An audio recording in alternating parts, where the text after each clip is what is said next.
ఈరోజు ఈ tiling pond దగ్గరికి రావాల్సిన అవసరం ఎందుకు వచ్చిందంటే ముఖ్యంగా యూసీఎల్ వారు పూర్తి నిర్లక్ష్యంతో ఈ టైలింగ్ పాండ్ నిండే వరకు ఆల్టర్నేట్ టైలింగ్ పాండ్ ప్రిపేర్ కాకపోవడము ముఖ్యమైన విషయము. ఇది 2019లోనే వీళ్ళకు ఇది 20 మీటర్స్ హైట్ ఇంకా మిగిలింది. అది 20 మీటర్స్ హైట్ కనుక పెంచితే ఇంకా ఆడికి కాంటూర్ లెవెల్ 380 మీటర్స్ రీచ్ అవుతాము.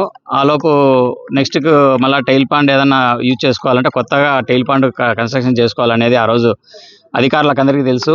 దానికి తగ్గట్టుగానే 2019లో వాళ్ళు కొత్త టైలింగ్ పాండ్ కోసం స్థలాన్వేషణ చేయడము. అప్పుడు ప్లాంట్కు దగ్గరలోనే ఒక 11 హెక్టార్లు దాదాపు ఒక 25 ఎకరాల పైన ల్యాండ్ను షార్ట్ పీరియడ్ 5 ఇయర్స్కు పెట్టుకునేదమైన ప్రిపేర్ అయినారు.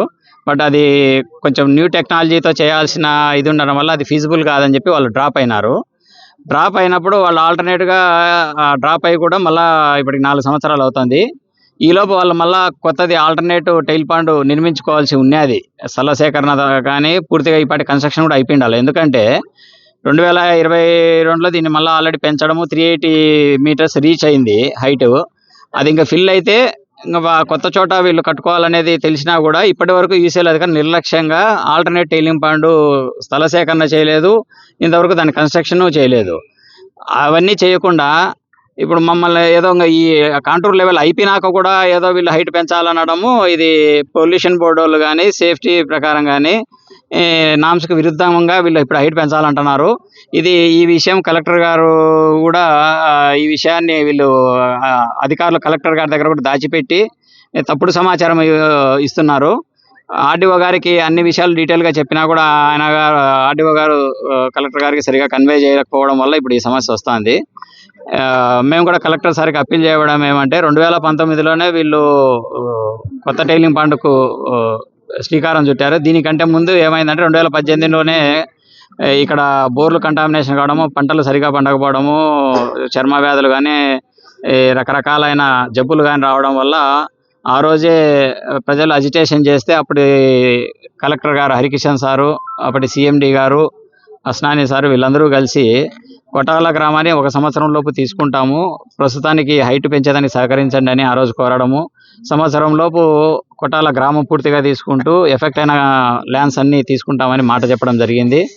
ఆ తర్వాత దాని విషయము మళ్ళీ కలెక్టర్ గారు ట్రాన్స్ఫర్ కావడము, తర్వాత ఆ విషయం ఎవరు పట్టించుకోలేదు. మేము ఎన్నిసార్లు ఈ విషయము మళ్ళీ వచ్చిన కలెక్టర్ గారి దృష్టికి తీసుకెళ్ళినా కూడా, సిఎండి గారి దృష్టికి తీసుకెళ్ళినా కూడా దాన్ని పరిగణలోకి తీసుకోకుండా మళ్ళీ 2022లో మళ్ళీ వీళ్ళు హైట్ పెంచడము, ఆడికి టోటల్ 380 మీటర్ దాటిపోవడం జరిగింది.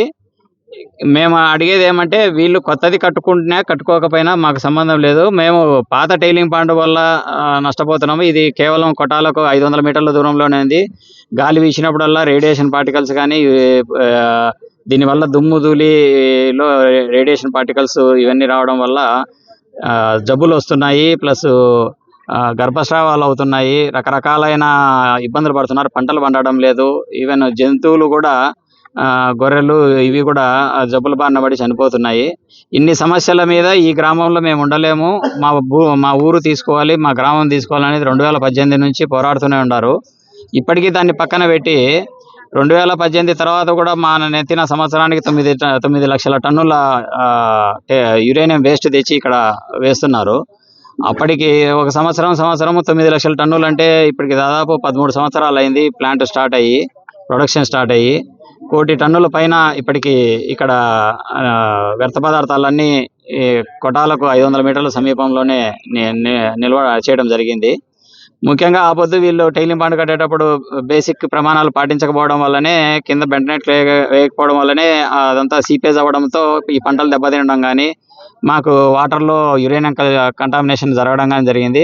దీన్ని మన సాక్షాత్ పొల్యూషన్ బోర్డు వారే 2018లో 2 సార్లు, 19లో 2 సార్లు వీళ్ళకి షోకాజ్ నోటీసులు కూడా ఇవ్వడం జరిగింది. గతంలో 2012 వరకు తీసిన యురేనియం లెవెల్స్ ఇక్కడ డ్రింకింగ్ వాటర్లో కానీ, అగ్రికల్చర్ బోర్వెల్స్లో కానీ ఎందులో అయినా కానీ 10 ppb దాటలేదన్నమాట. అది యురేనియం వల్లే అప్పటి నమూనాలు పొల్యూషన్ బోర్డు వాళ్ళకు సమర్పించడం జరిగింది. అట్లాంటిది అది మామూలుగా నార్మల్ లిమిట్ 60 ppb ఉండాల్సినది ఇప్పుడు పొల్యూషన్ బోర్డు వారు అప్పుడు 18-19లలో వాళ్ళు ఈ వాటర్ నమూనాలు సేకరించినప్పుడు 4000 పీపీబీ వరకు వాటర్లో యురేనియం కంటెంట్ కనపడడం జరిగింది. ఇది 60 పీపీబీకి నార్మల్ లిమిట్ అయితే 4000 ఎక్కడ మినిమం 690 టు 4000 పీపీబీ వరకు యురేనియం యురేనియం వాటర్లో కనపడుతోంది. దీనివల్ల రైతులు కానీ ప్రజలు కానీ పంటల ప్రకారం కానీ ఆరోగ్యపరంగా కానీ నష్టపోతున్నారు. ఇప్పుడు మేము కోరేది ఒకటే, యూసీఎల్ వారిని కానీ ఇంకోరిని కానీ అధికారులను కానీ ప్రజలు కానీ మభ్యపెట్టకుండా వాస్తవంగా 2019లోనే మీరు ఆల్టర్నేట్ టైలింగ్ బాండ్ ప్రిపేర్ చేసుకోవాల్సినది. ఇది నిండుతుందని మీకు తెలిసినప్పుడు 2024లోనే నిండుతుందని తెలిసినా కూడా మీరు నిర్లక్ష్యంతో ఎందుకు ఆల్టర్నేట్ టైలింగ్ బాండ్ ఇప్పటివరకు భూసేకరణ కూడా కనీసం పూర్తి చేయలే. భూసేకరణ పూర్తి చేయకపోక ఆల్టర్నేట్ టైలింగ్ బాండ్ లేకుంటే ఫ్యాక్టరీ మూతపడదా? అంటే ఇది ఎవరి ప్రయోజనాల కోసం చేస్తున్నారు, ఎవరి మీద నిందలేసేదానికి చేస్తున్నారు? ఇప్పటికైనా కానీ యూసీఎల్ సీఎండీ గారు కూడా ఈ విషయంలో ఆలోచన చేసి ఇది 380 RL అనేది మీటర్స్ అనేది 2022లోనే కన్స్ట్రక్ట్ చేసినారు. సో అది ఎప్పుడు నిండినా కూడా మనకు ఆ రీచ్ అయినప్పుడు ఆల్టర్నేట్ టైలింగ్ బాండ్ వెంటనే నిండుతానే కొత్త దాంట్లోకి నింపాలా, పంపించాలా? అట్లాంటిది ఇంతవరకు భూసేకరణ జరగనప్పుడు కొత్తది అనేది ఇంకా ఎక్కడి నుంచి వస్తుంది, ఎప్పుడు వస్తుంది? మేము అనేది వాళ్ళు కట్టినా కట్టకునే కొత్తది, మేము పాత ఎగ్జిస్టింగ్ టైల్ బాండ్ వల్లనే సమస్యలు వస్తున్నాయి మాకు.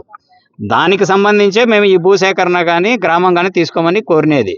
మేము పాత టైలింగ్ బాండ్ వల్ల జరిగే నష్టాల గురించి మాట్లాడుతున్నామే కానీ ఇప్పుడు కొత్త టైలింగ్ బాండ్ మేము కట్టాలంటే 3 ఏళ్ళు పడుతుంది, 5 ఏళ్ళు పడుతుందో, ఇంకా భూసేకరణ చేయలేదంటే మేము కొత్తది తీసుకుంటేనే మాది భూమి